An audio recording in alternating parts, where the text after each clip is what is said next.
Kasus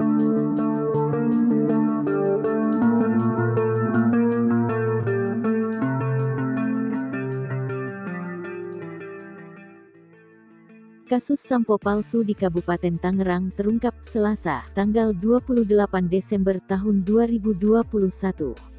Pabrik sampo palsu ini berlokasi di wilayah Paku Haji, Kabupaten Tangerang. Penyidik menetapkan satu orang tersangka berinisial HL, 28, warga Medan, Sumatera Utara. HL merupakan pemilik pabrik sampo palsu tersebut. Tak hanya pelaku, penyidik mengamankan barang bukti ribuan sampo saset siap edar dan bahan baku pembuatannya. Polisi menyebut tersangka HL sudah menjalankan bisnis pembuatan sampo dan minyak rambut sejak 2019 atau 3 tahun.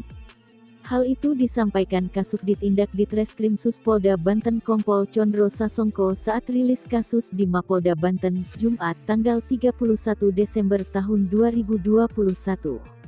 Modus operandinya berpindah-pindah lokasi pabrik. Jadi pelaku sudah bekerja selama 3 tahun dengan 5 karyawan.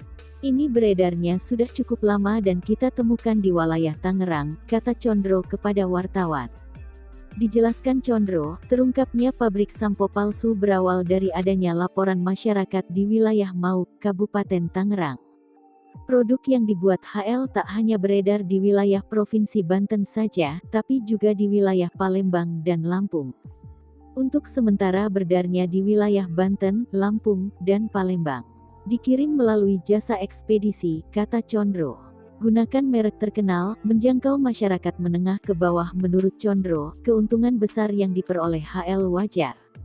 Pasalnya, HL menggunakan merek sampo dan minyak rambut terkenal dan menyasar masyarakat ekonomi menengah ke bawah.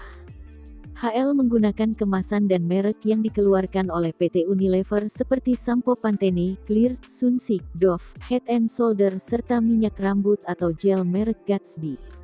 Beredarnya di warung-warung saja, tidak di supermarket, karena ini informasi dari pelaku hanya menjangkau menengah ke bawah, ujar Condro.